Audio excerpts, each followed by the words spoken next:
네, 오늘 다니엘서 10장, 11장, 12장은 마지막 다니엘의 환상의 기사인데 좀 길죠. 우선 그 환상의 서론 역할을 하는 것이 오늘 읽은 10장의 내용이 되겠습니다. 그 10장을 시작할 때 그 시대적인 그 상황을 언급을 하고 있는데 고레스 왕 3년이다 이렇게 기록하고 있습니다. 그 페르시아의 그 고레스가 왕이 되면서 칙령을 내렸더랬습니다. 그래서 그동안에 그 이스라엘에서 70년 전에 포로로 잡아왔던 이주 강제로 시켰던 사람들을 이제는 자유롭게 고향에 가서 살아도 된다라고 하는 그런 칙령을 발표하면서 이 유대 사람들은 70년 만에 고향으로 돌아가게 됐습니다. 그래서 기원전 537년에 1차 귀환을 하게 되는데 그때 지도자는 스룹바벨이었습니다.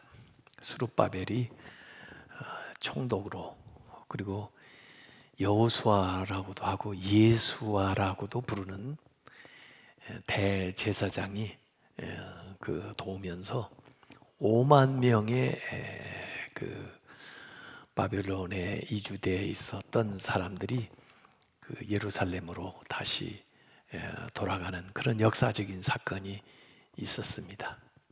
그 일이 있은 지 2년이 되는 때에 이 다니엘이 여전히 바벨론에 남아서 이 환상을 보게 되는 것입니다.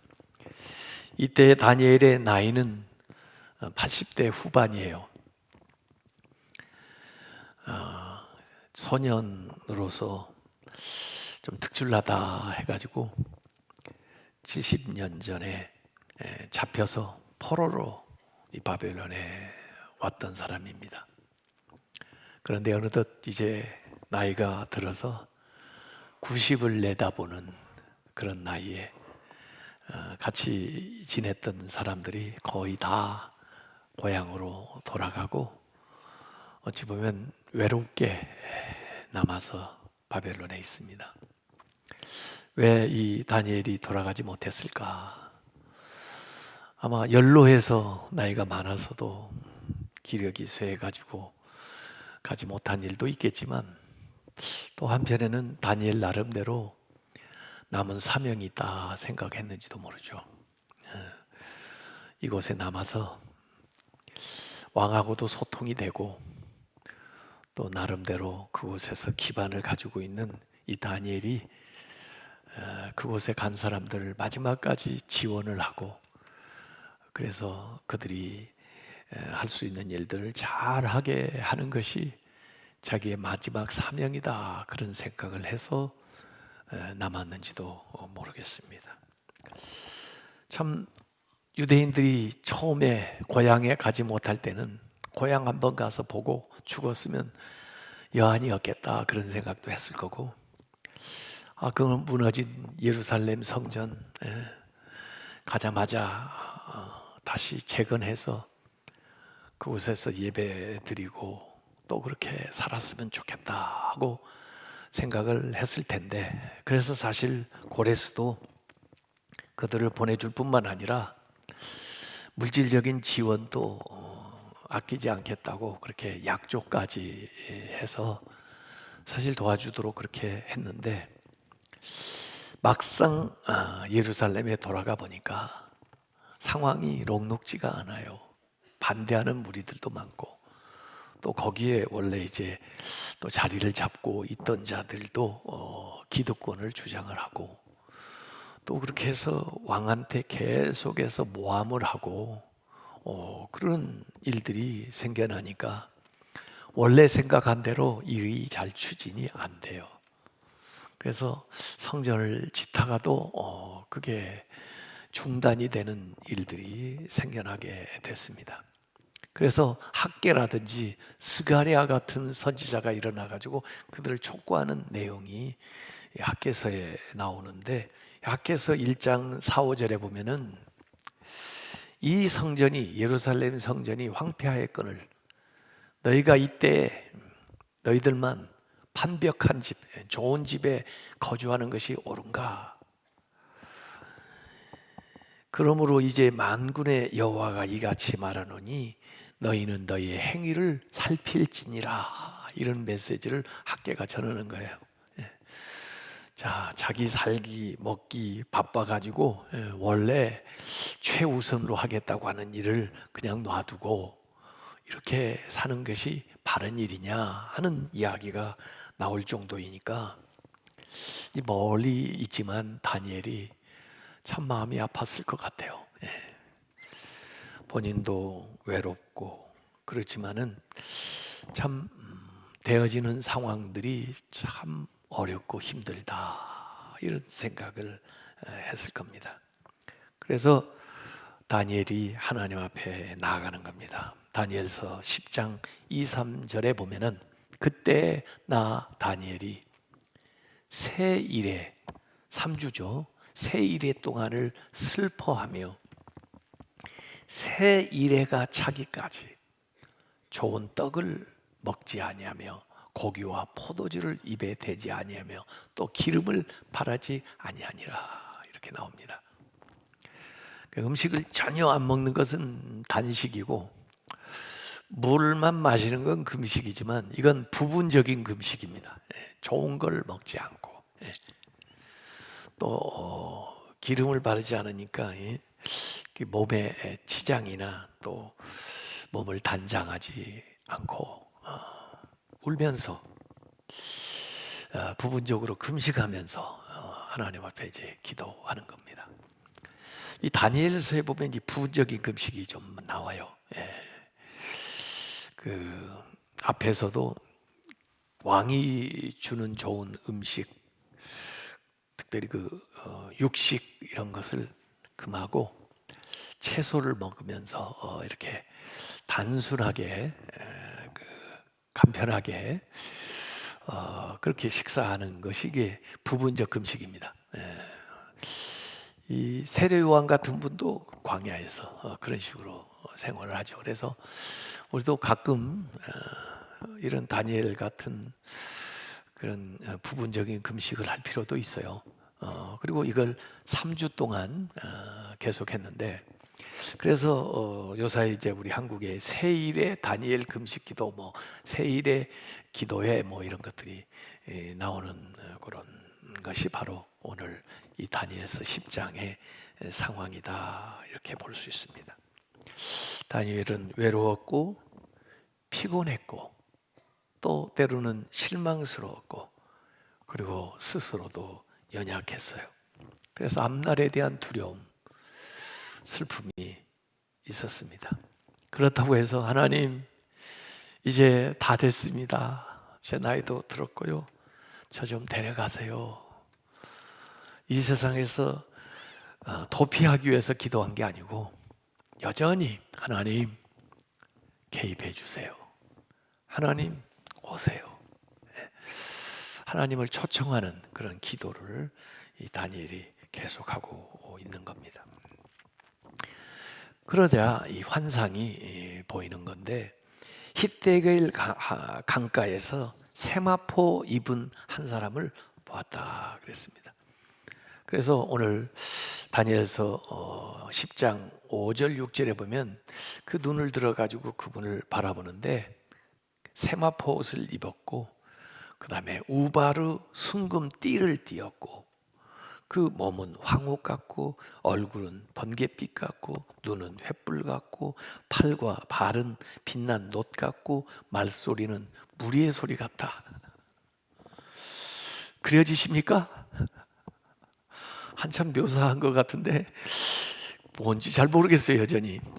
이 비슷한 이야기가 요한계시록에도 나와요. 요한계시록이 인자 같은 일을 보면서 그 묘사를 1장 13절부터 해놓는데 촛대 사이에 인자 같은 이가 발에 끌리는 옷을 입고 가슴에 금띠를 띠고 그의 머리와 털의 희기가 흰 양털 같고 또 눈 같으며 그의 눈은 불꽃 같고 그의 발은 풀무불에 단련한 빛난 추석 같고 그의 음성은 맑은 물 소리와 같으며 그의 오른손에 7별이 있고 그의 입에 좌우에 날쌘 검이 나오고 그 얼굴은 해가 힘있게 비치는 것 같더라. 자, 이쯤 되면 좀 아시겠습니까? 여전히 이걸 다 조합해 놓으면 좀 굉장히 무서울 것 같아요. 이것은 어떤 형상을 얘기해 준다기보다는 그분의 어떤 속성을 드러내고 있는 말 같아요. 그래서 영광스러웠다, 거룩하다, 또 강력하다, 뭐 이런 압도하는 그런 분위기다, 이런 것들을 우리에게 주는 거죠. 이게 인자 같으니 요한계시록에는 그리스도를 이야기하는 거고, 여기 다니엘에는 이게 한 사람이라고 얘기했는데 천사인지 또 그리스도인지 어떤 영적인 그런 또 하나님에게 보냄을 받은 그런 분을 드러내고 있는 것이 오늘 이 다니엘이 보는 환상입니다. 사실 그게 나중에 16절에 보면은 인자와 같은 이라고 표현도 돼 있고 18절에는 사람의 모양 같은 것이라고 이렇게 보여주는데, 그리스도의 현현을 대변하는 하나님의 임재가 그 가운데 나타나는 것을 보여주고 있는 거죠. 그때 다니엘서 10장 8절에 나만 홀로 있어서 이 큰 환상을 볼 때 내 몸에서 힘이 빠졌고 나의 아름다운 빛이 변하여 썩은 듯하였고 나의 힘이 다 없어졌으며, 이렇게 자신의 모양을 표현했습니다. 같이 사실 친구들이 있었는데 그들은 제대로 보지도 못하고 듣지도 못하고 도망갔다 그래요. 그래도 다니엘은 그곳에 혼자 남아는 있었어도 그래도 그 환상을 보는 순간에 압도되어 가지고 아주 그냥 힘이 쫙 빠진 상황, 죽은 것처럼 아주 보잘것없는 그런 자신의 그 모습이 거기에 표현되어 있습니다. 그러면서 그 음성을 들으면서 얼굴을 땅에다 대고 깊이 잠이 들었다, 이렇게 나옵니다. 그러니까 하나님의 그 대단하신 그 영광 앞에 우리가 섰다고 생각을 해봤어요. 어떻게 바로 서 있을 수 있겠어요? 요한계시록에 나오는 요한도 죽은 자 같이 됐다 그랬는데 다니엘도 그런 상황이었다라고 보여집니다. 그런데 음성이 들립니다. 큰 은총을 받은 사람 다니엘아, 이렇게 부르는 거죠. 앞에 9장에도 가브리엘이 와서 그렇게 불러준 적이 있어요. 그래서 어떤 분은 이건 가브리엘일 것이다 이렇게 얘기하는 분도 있는데, 큰 은총을 받은 사람 다니엘아, 이렇게 부르는 겁니다. 그래서 오늘 11절에 그리고 19절에 두 번 거듭해서 불러요. 저는 오늘 설교 다른 내용보다 간절하게 구합니다. 이때 하나님이 우리 한 사람 한 사람을 이렇게 불러주셨으면 좋겠어요. 큰 은총을 받은 정병진 장로야, 이렇게. 큰 은총을 받은 허성문 장로야, 이렇게 말해요. 한 사람 한 사람, 제 이름도 큰 은총을 받은 한기채야, 이렇게요. 하나님이 여러분을 그렇게 부르신다고 생각하고 자기 이름을 한번 불러보실래요? 큰 은총을 받은 한기채야. 여러분이 귀가 열렸다면 그 음성이 들릴 것입니다. 세상에 대단한 사람한테도 특별한 은택을 입는 것도 귀한 거죠. 혹한 사람들은 다니엘을 보면서 다니엘은 말이야 왕한테 신임 받는 사람이야. 왕한테 인정을 받은 사람이야. 뭐 이렇게 얘기를 하면서 그래서 다니엘이 대단해. 그래서 다니엘이 저 위치에 있는 거야. 뭐 이런 생각을 할 텐데요. 여러분, 그 왕이 다 지나갑니다. 그 왕국도 지나갑니다. 아니, 그 나라도 지나갑니다. 그래도 여전히 다니엘은 건재합니다. 왜 그런지 아세요? 그 왕의 총애를 받는 게 아니고 하나님의 총애를 받기 때문에 그래요. 하나님의 큰 은총을 받으시기 바랍니다. God's favor, 하나님의 호의. 제 아들은 뭐 좋은 일 있으면요 항상 God's favor 그러더라고요. 하나님이 호의를 베푸셨어요. 여러분에게도 God's favor, 하나님이 여러분의 삶에 계속해서 큰 은총을 베푸는 일들이 이 어려운 때에 더 연속되시길 주님의 이름으로 축원합니다. 그래서 일어서라. 큰 은총을 받은 사람 다니엘아, 내가 너에게 보내심을 받았느니라. 그렇게 해서 다니엘 개인의 이름을 불러주면서 일어나라 그래요. 그랬더니 다니엘이 떨면서 일어납니다. 그때 10장 12절의 말씀이 주어져요. 다니엘아, 두려워하지 말아라. 네가 깨달으려 하여, 깨닫기 위해서 너의 하나님 앞에 스스로 겸비하게 하기로, 겸손하기로 결심하던, 다짐하던 그 첫날부터, 지금 새 일회를 기도했는데 첫날부터 너의 말이, 기도가 응답받았습니다. 하나님께 내가 내 말로 그 기도로 말미암아 왔느니라, 이렇게 말씀해 주는 겁니다. 이 겸손하다. 이 다니엘의 생애에 보면은요, 참 그의 인생이 이 결심의 연속이에요.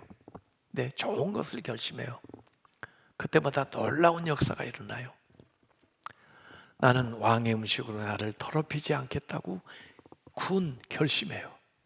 그랬더니 보잘것없는 음식을 먹었는데도 잘 먹은 사람들보다 더 강건하고 얼굴빛이 빛나고 하늘의 총명이 그에게 있어요. 왕이 명으로 기도하지 마라 하는데 그래도 하루에 3번씩 기도하던 그것을 계속하기로 결심해요. 그리고 평소대로 문을 열어놓고 기도해요. 그런데 사자굴에 들어갔는데도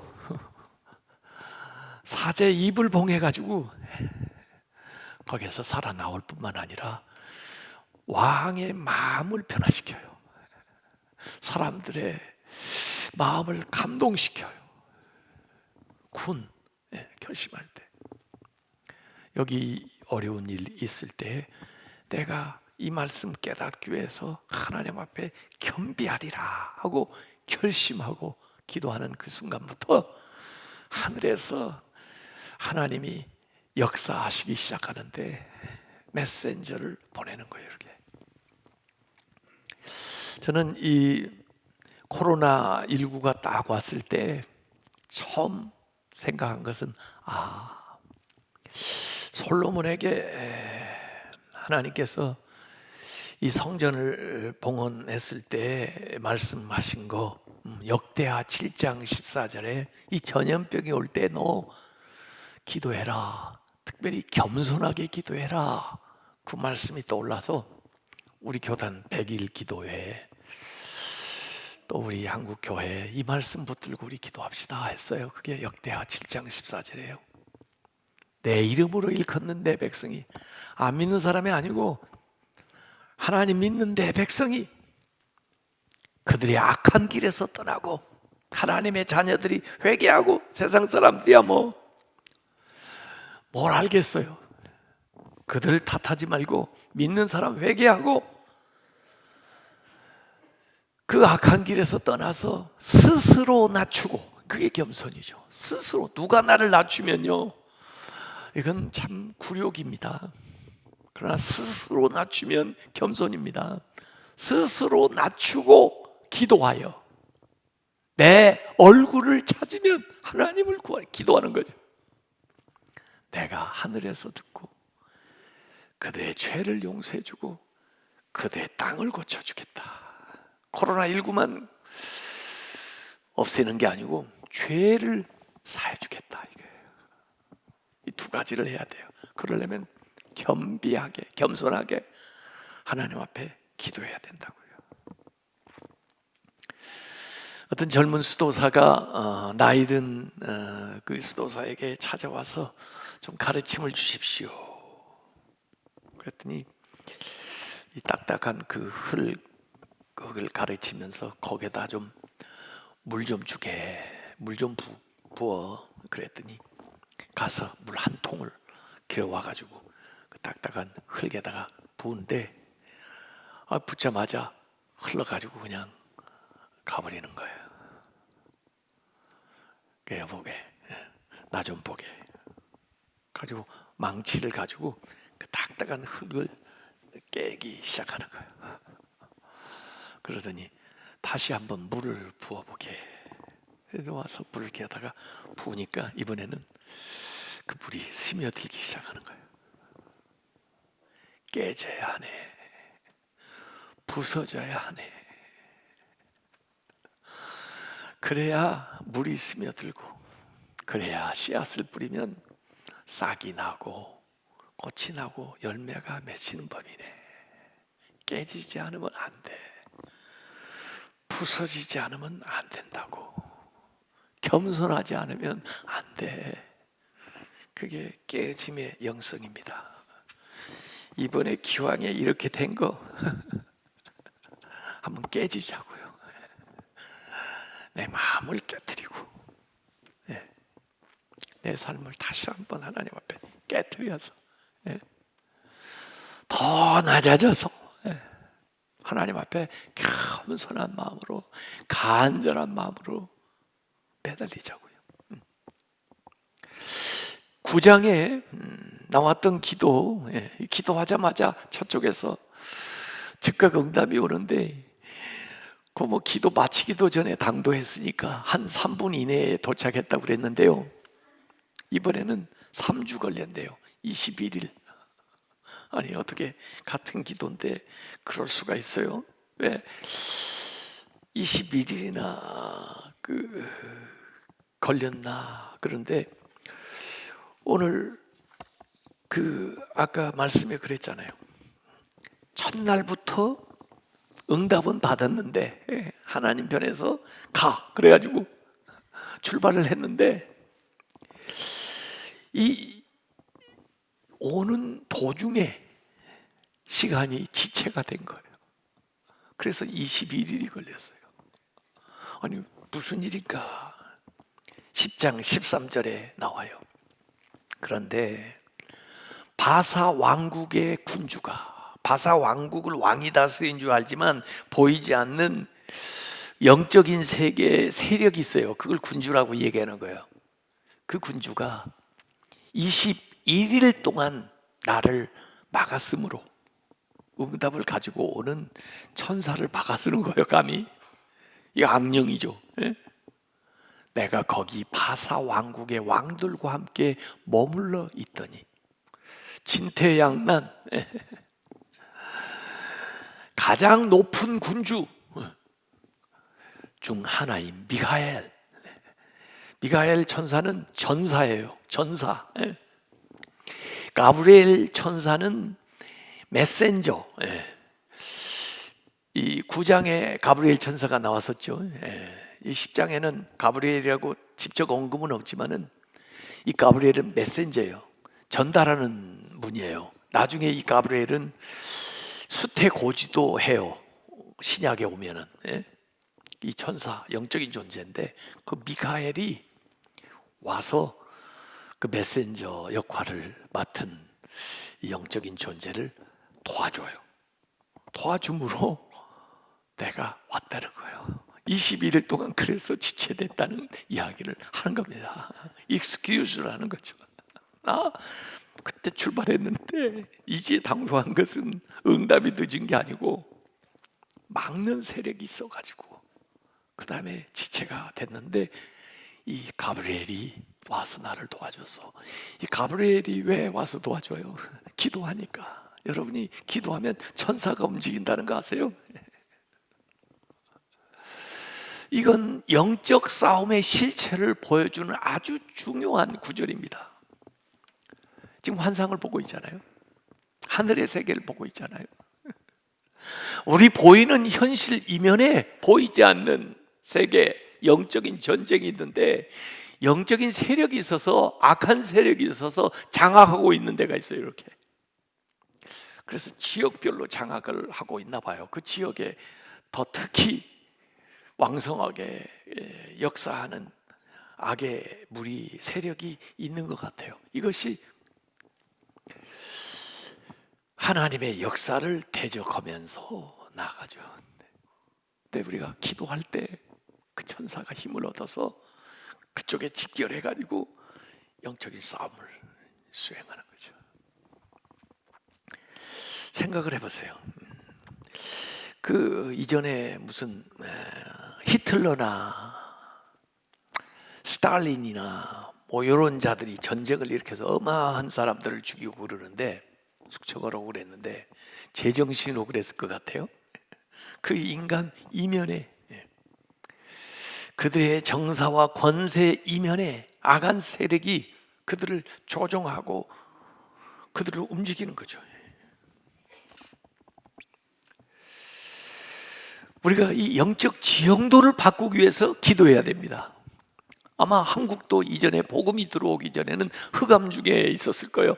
악의 세력들이 사람들의 심령을 강탈해가고 그랬을 텐데, 복음이 이 땅에 임하면서 믿는 사람들이 기도하면서 이 지형이 바뀌기 시작하는 거죠. 쫓겨나기 시작하는 거예요. 그래서 우리가 가정에서 열심히 기도해야 됩니다. 교회에서뿐만 아니라 일터에서 열심히 기도해야 됩니다. 영적인 지도를 가만히 보면은 어느 지역은 말해요, 여전히 악한 무리들이 활개가 치고 있는 시간대와 지형이 있습니다. 그래서 우리가 영적으로 도회하면서 기도할 필요가 있죠. 요한계시록 12장 7절에 보면 하늘에 전쟁이 있으니 미카엘과 그의 사자들이 용과 더불어 싸울세. 용과 그의 사자들도 싸운다 그랬습니다. 악한 무리들이, 타락한 천사들이 하늘에서부터 싸움을 벌인 그 싸움이 이 지상으로까지 번져서 사람들에게까지 임해서 악의 화신이 돼가지고 일하는 가룟 유다 같은 자도 있고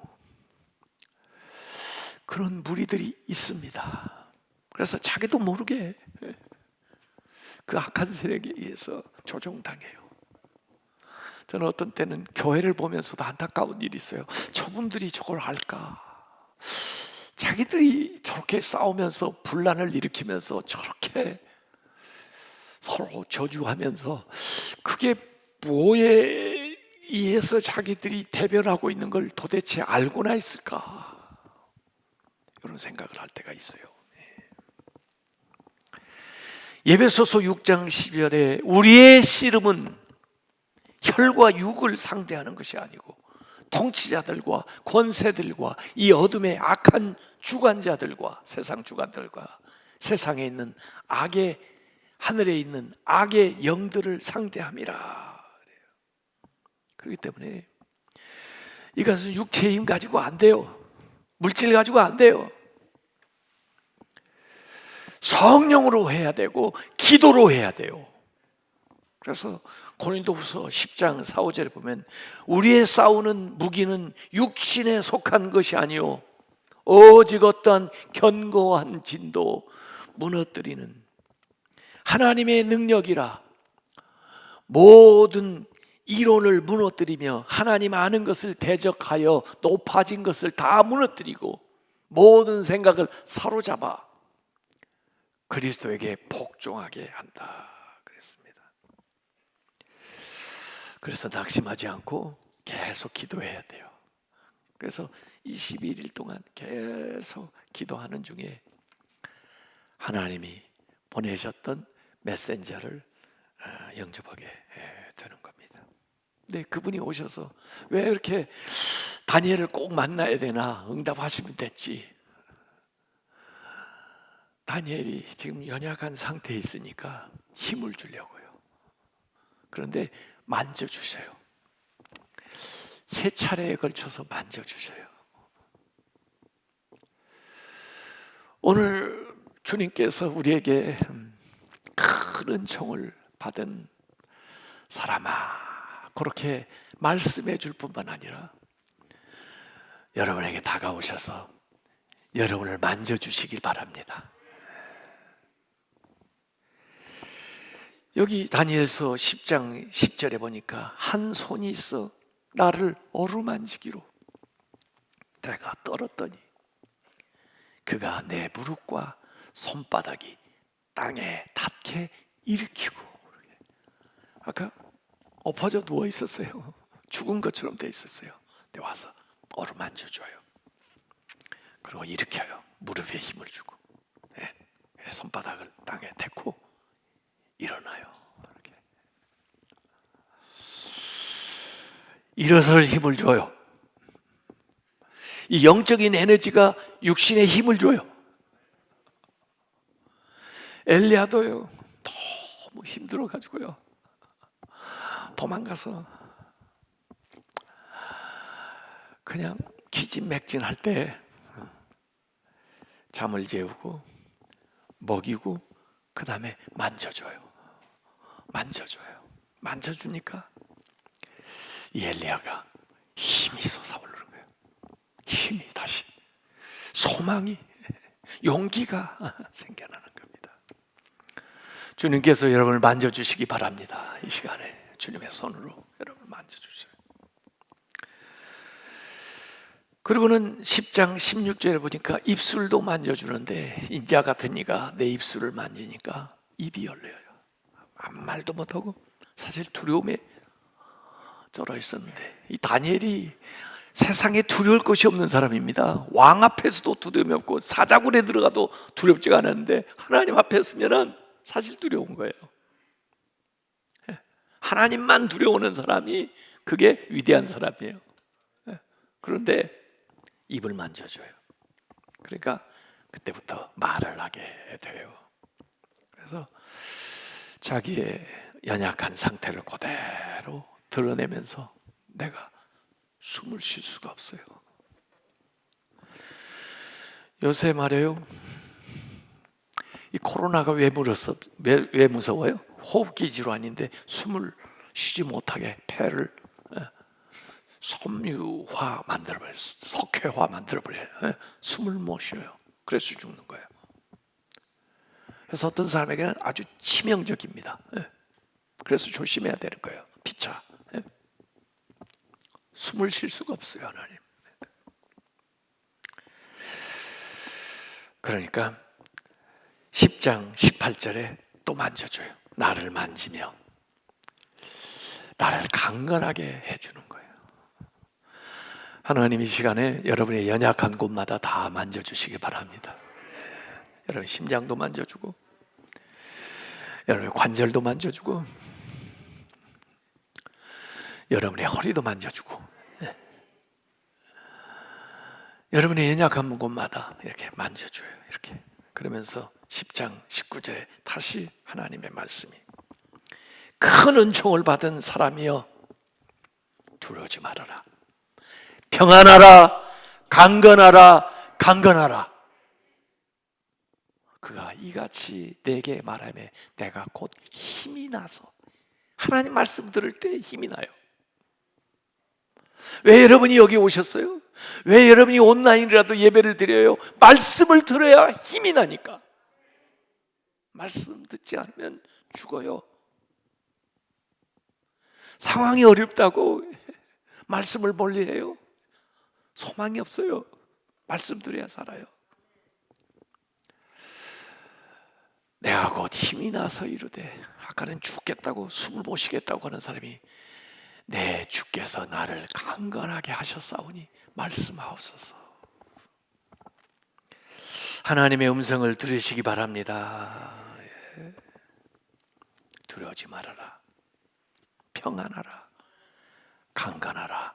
강건하라. 저는 이 음성을 듣고 싶을 거예요. 이 음성을 여러분한테 들려주고 싶은 거예요. 이게 여러분에게 하는 말씀이에요. 여러분에게 하는 말씀이에요. 큰 은총을 받은 사람아, 두려워하지 말아라. 평안하라. 강건하라. 강건하라. 그것이 우리 육신을 강건하게 하고 우리의 마음을 담대하게 하고 우리의 영혼을 평안하게 해주셔요. 이때 누가 우리를 보장해 주겠습니까? 누가 우리의 피난처가 되겠습니까? 전능자의 그늘 아래서. 시편 91편 11절 12절에도 보면 그가 너를 위하여 그의 천사들을 명령하사 너의 모든 길에서 너를 지키게 하시리라. 시편 91편 14절 16절에 보면 그가 나를 사랑한즉 내가 그를 건지리라. 그가 내 이름을 안즉 내가 그를 높이리라. 그가 내게 간구하리니 내가 그에게 응답하리라. 그들이 환난 당할 때 내가 그와 함께하여 그를 건지고 영화롭게 하리라. 내가 그를 장수하게 함으로 만족하게 하며 나의 구원을 그에게 보이리라. 어려울 때일수록 주님을 찾아야 돼요. 제가 통계를 보니까 미국에서는요, 이전에 믿음 생활 좀 소홀히 하던 사람들이 이 코로나19 때문에 하나님 앞에 간절해지고 기도하고 또 모일 수 있으면 모이고, 어떻게든지 하나님 말씀을 들으려고 애를 쓴대요. 우리 한국은요 좀 반대 현상이 일어나는 것 같아요. 아니, 이 어려울 때 어디에서 힘을 얻으려고, 무엇에서 보장을 받으려고 그렇게 하시죠. 교회 나올 수 있으면 나오지만 못 나오더라도 애를 써야 돼. 이제 말씀 밖에는 나에게 힘을 줄 수 있는 게 없어요. 기도 밖에는 이 문제를 해결할 길이 없어요. 그래서 지금 영적인 싸움이 벌어지고 있는 거예요. 나를 돕는 천사와 대적하는 악한 세력과의 영적인 싸움이 있는데, 나를 돕는 힘, 이 천사에게 힘을 북돋아 주는 것은 기도밖에 없는 거예요. 기도할 때 더 원군을 보내셔 가지고라도 그 일을 돌파하고 나가게 해주시는 거예요. 영적인 싸움이에요. 그래서 이 기도를 통해서 하나님의 음성을 듣게 될 때 우리가 이 모든 일들을 극복해낼 수 있습니다. 그래서 오늘 저는 하나님 앞에 기도하는 거예요. 말씀해 주세요. 큰 은총을 받은 사람아, 두려워하지 말아라. 평안해라. 강건하라. 강건하라. 주님, 만져주세요. 주님께서 우리의 육신을 만져서 육신을 강건케 해주고, 우리의 마음을 만져서 마음에 평안을 주고, 우리의 영혼까지 만져서 이 영혼의 안식을 공급하는 이러한 역사가 우리 성도들에게 계속되시기를 주님의 이름으로 축원합니다. 기도하겠습니다. 여러분, 아픈 부위가 있으면 손을 얹으세요. 간절한 소원 있는 분 가슴에 손을 얹으세요. 하나님 말씀 믿습니다. 큰 은총을 받은 하나님의 자녀들입니다. 이 시간에 말씀하여 주시옵소서. 평안할지어다. 강건할지어다. 강건할지어다. 모든 육신의 연약함을 주여 해결하여 주옵시고 치료하여 주옵시고 온전케 해 주셔서 강건하게 서게 하여 주옵소서. 마음의 소원을 응답하여 주셔서 모든 두려움, 근심 사라지게 해 주시고 참된 평안을 누리도록 역사하여 주옵소서. 마음의 소원을 응답하여 주시옵소서. 기도하는 거 들어 주시옵소서. 주여, 이 시간에 우리 성도들 만져 주시옵소서. 연약한 부위를 손에 얹어 싸우니 주여, 이 시간에 주의 손을 얹어서 만져 주시옵소서. 온 육신이 건강하게 치유되게 하여 주시고 힘을 얻어 살아갈 수 있도록 새 능력과 새 권세를, 새로운 건강을 허락하여 주시옵소서. 마음을 만져 주시옵소서.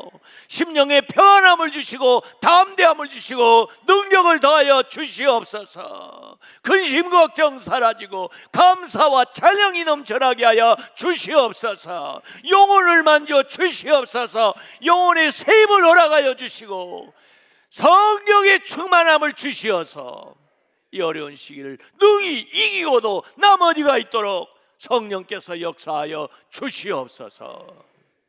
예수님의 이름으로 기도하옵나이다. 아멘.